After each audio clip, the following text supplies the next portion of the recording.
6h30 sur RTI 1, bienvenue dans la matinale. Activité de la première dame pour démarrer ce journal. Dominique Ouattara, invité d'honneur de Brunch African Woman. C'est une rencontre de femmes leaders pour échanger et partager leurs expériences sur les défis et opportunités des femmes d'Afrique.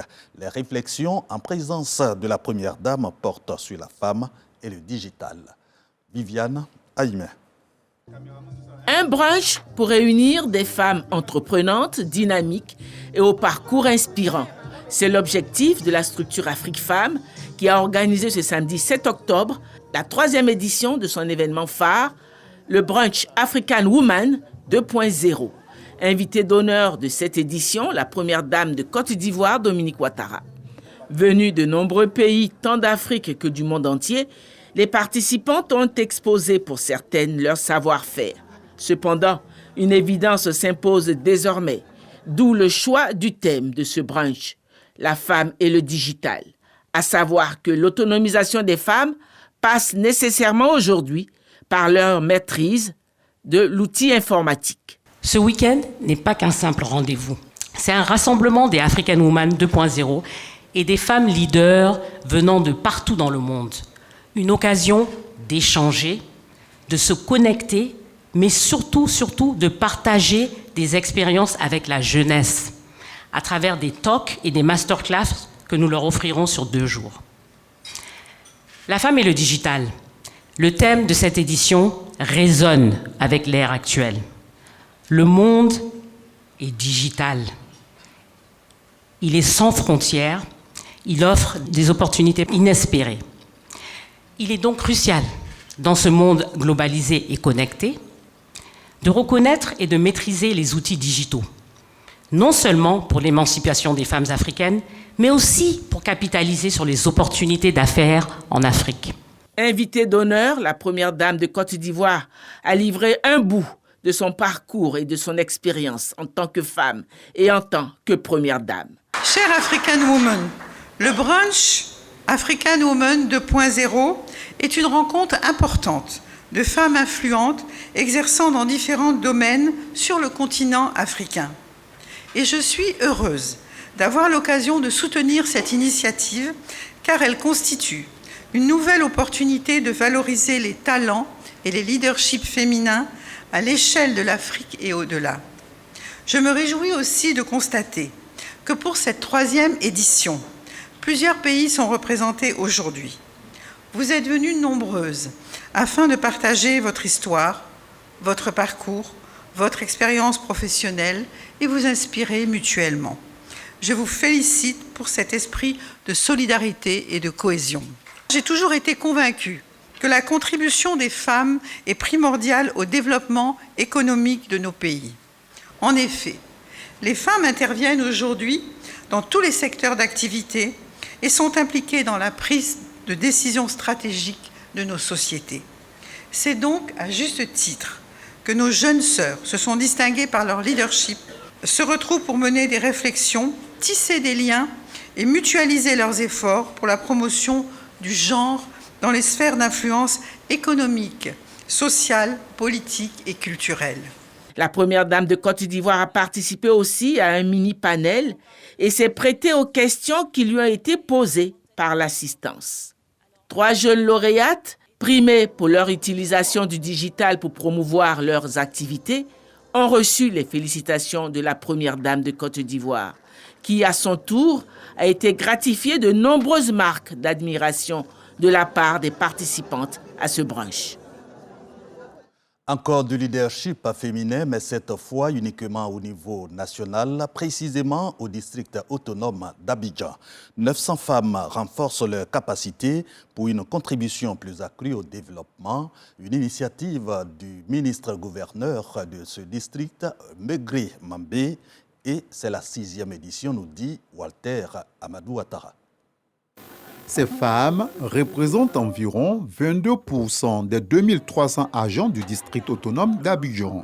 4 d'entre elles occupent des postes de direction. La porte-parole salue cette confiance placée en elles part le premier responsable de l'institution. Le ministre-gouverneur a toujours eu un penchant pour les femmes du district. Ça déjà, ça honore toutes les femmes du district et puis nous en sommes fiers.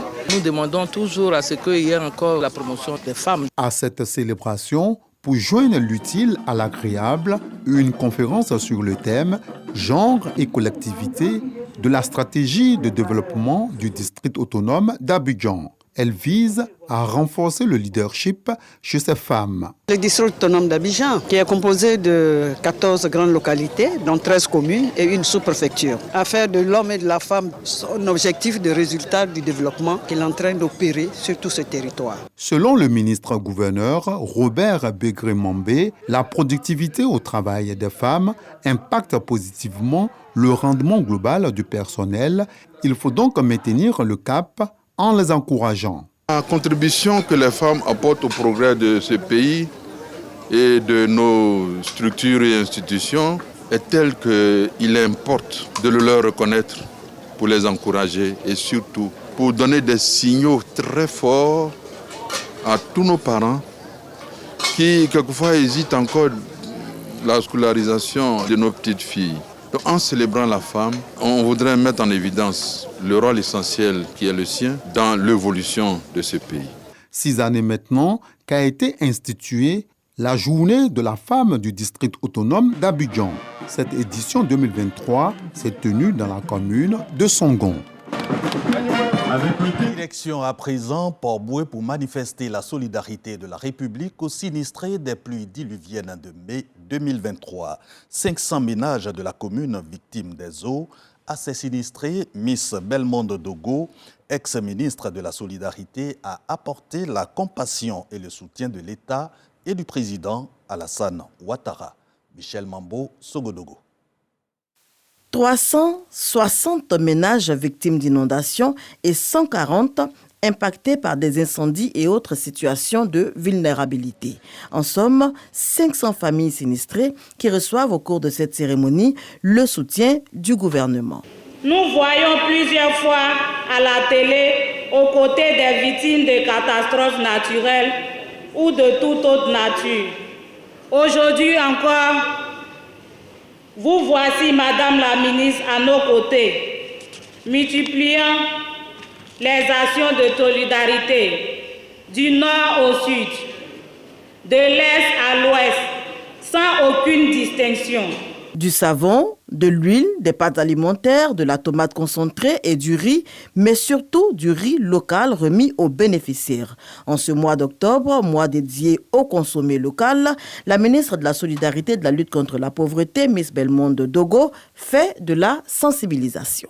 Au cours de toutes nos activités, nous allons introduire le riz local pour nous amener à consommer local, nous amener à consommer ce que nous cultivons. C'est le meilleur riz. Il n'y a pas de produits chimiques. Il sort de nos terres, fait par nos femmes, fait par nos jeunes frères et sœurs ivoiriens. Et la solidarité, c'est aussi ça. Ajouté à ces dons du numéraire. Au total, 40 millions de francs CFA décaissés pour assister ces populations des sous-quartiers de la commune de Port-Bouët, notamment Gonzagueville, Anani, Adjaoui, Vridi Canal et Jean Folly, des populations ayant subi au mois de mai et de juin dernier les affres de la pluie et du feu. Restons à Port-Bouët où le Sahara 2023 s'est refermé ce samedi 7 octobre. Une cérémonie de clôture en présence du Premier ministre par intérim, Jérôme Patrick-Kachi, appelle à intensifier les investissements dans les chaînes de production agricole. Abidjan, capitale agricole africaine, est sans doute mondiale pendant une dizaine de jours. Record de mobilisation et surtout des médailles aux artisans des grands bonds vers la sécurité alimentaire. C'est un grand honneur aujourd'hui.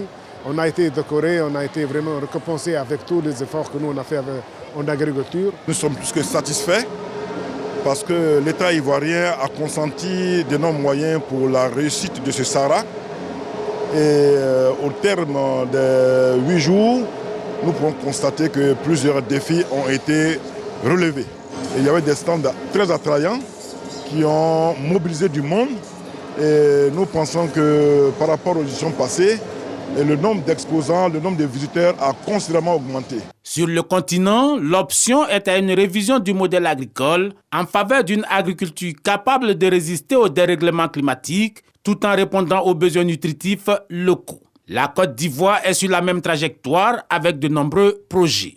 5 agropoles sur les 2 prochaines années contre 2 actuellement, redynamisation de la production aquacole, approvisionnement en protéines animales, un nouveau code forestier et même la densification de la lutte contre la pollution provoquée par l'orpaillage illégal. L'atteinte de nos objectifs exige une forte implication de la société civile, des collectivités territoriales, de la communauté scientifique et du secteur privé. À cet effet, les espaces de dialogue inclusif seront renforcés pour permettre une co-construction des initiatives de développement durable.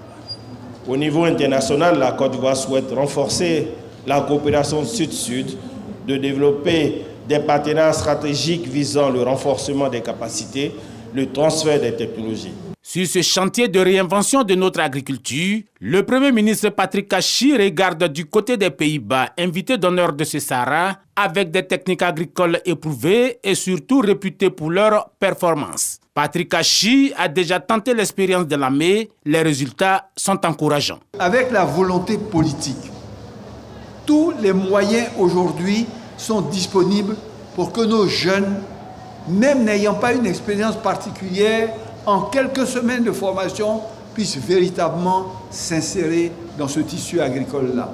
Aujourd'hui, c'est plus d'une centaine de jeunes dans les spéculations du riz et de la banane. Le potentiel de nos pays est immense et il ne tient qu'à nous-mêmes de donner la possibilité à ces jeunes que nous avons et qui sont prêts à tout. Parce que c'est vrai, prendre une machette, prendre une faucille, c'est devenu un peu plus difficile pour eux. Dès qu'on est capable de leur offrir un tracteur, en quelques jours, ils sont capables de la préparation des sols, de faire les labours, de faire les sillons. Et vraiment, je suis l'un des qui était le plus épaté de ce qui était possible de faire. L'expérience de l'AME, étendue à toute la Côte d'Ivoire, devrait assurer la souveraineté alimentaire tout en générant des ressources importantes, notamment pour le monde agricole. Derrière cela, c'est la promesse d'une Côte d'Ivoire, une Afrique qui avance, qui accélère et qui rayonne sur la planète. L'ampleur et la qualité de la mobilisation à cette édition du Sahara marquent l'engagement et la détermination de tous pour une agriculture africaine moderne, innovante et résiliente face aux chocs externes et internes. Les résultats de ce salon seront davantage visibles dans les semaines et mois à venir. J'en suis persuadé, à travers notamment l'implantation de nouvelles industries de transformation des produits du terroir, à travers tous les contrats qui ont été signés et dont on vient de nous donner un aperçu, mais surtout des contacts qui ont pu être noués et qui vont se poursuivre au-delà de ce salon. Une mobilisation à maintenir, d'autant que les grands groupes ont un rôle de premier plan à jouer dans la sécurité alimentaire du continent. Plus de 70% des aliments sont fournis par les petits producteurs agricoles, insuffisants pour sortir de la spirale. C'était là un reportage signé Lansine Bakayoko. Fini le Sahara, mais le travail au sommet de l'État continue. 140 millions de francs CFA décaissés pour l'insertion sociale des migrants ivoiriens venus de Tunisie, du Niger et du Soudan. Ils sont au total 1667 personnes. Mais pour cette première phase, 150 bénéficiaires se sont partagés cette indemnité de 140 millions de francs CFA. Ils sont au nombre de 150. Ces migrants ivoiriens en provenance de la Tunisie, du Niger et du Soudan viennent de recevoir au total un chèque d'une valeur de 143 millions de francs CFA offert par le gouvernement ivoirien. Un soutien de l'État de Côte d'Ivoire, marqué par des reconnaissances, mais aussi des témoignages pleins d'émotions. Ceux qui viennent te parler de la traversée, on te fait croire que c'est un joli bateau, un gros bateau qui va vous prendre tout. Mais arriver sur les lieux, ce n'est pas un gros bateau. Ce sont des trucs d'embarcation, des barques. J'ai vu des atrocités. Il y avait toujours des agressions, il y avait toujours des viols, il y avait des cas graves. Je vais dire à mes jeunes frères, qu'on est mieux chez soi. On est mieux chez soi. Et le gouvernement ivoirien sait bien le rendre à travers des actes de solidarité pour redonner vie à ces migrants.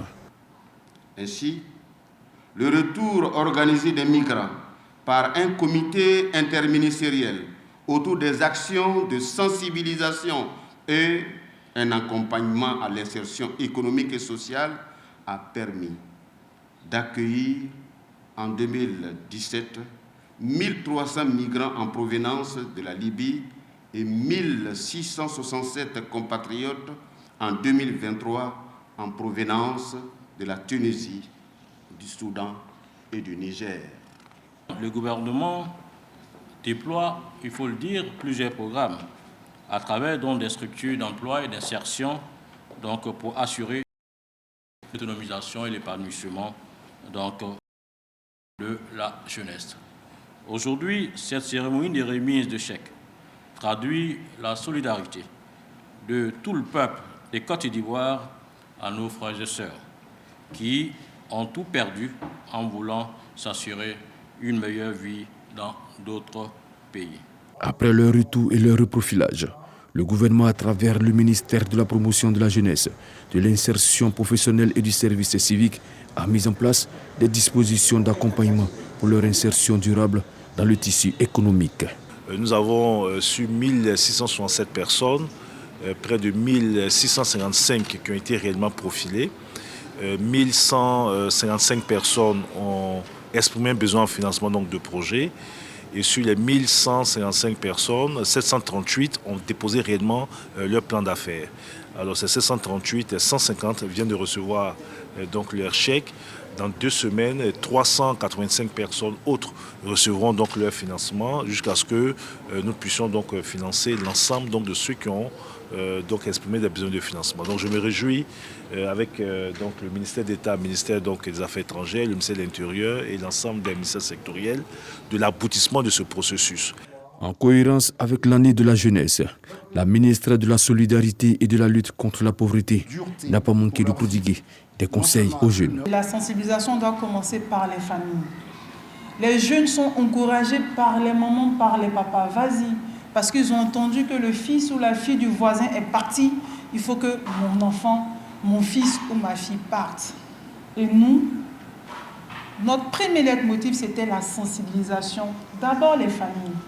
Il faut briser ce cercle-là dans la famille. Cette idée de croire que l'herbe est verte ailleurs. Et si toute notre jeunesse se met à prendre le désert, se met à prendre les bateaux, mais qui va s'occuper de l'herbe verte en Côte d'Ivoire? Restons chez nous. Le président de la République a besoin de vous.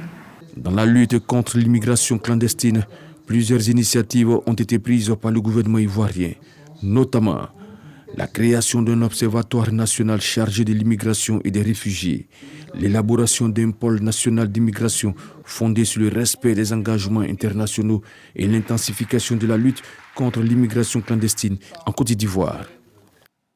En bref, et d'abord en Afghanistan, le bilan du séisme s'élève déjà à plus de 1000 morts selon le gouvernement. Guerre Israël-Gaza, des centaines de morts et des milliers de blessés de part et d'autre. Israël a même tiré des missiles sur le Liban après des tirs revendiqués par le Hezbollah. C'est ici qu'on s'arrête. Merci de nous avoir suivis. L'info revient à 10h sur RTI 1.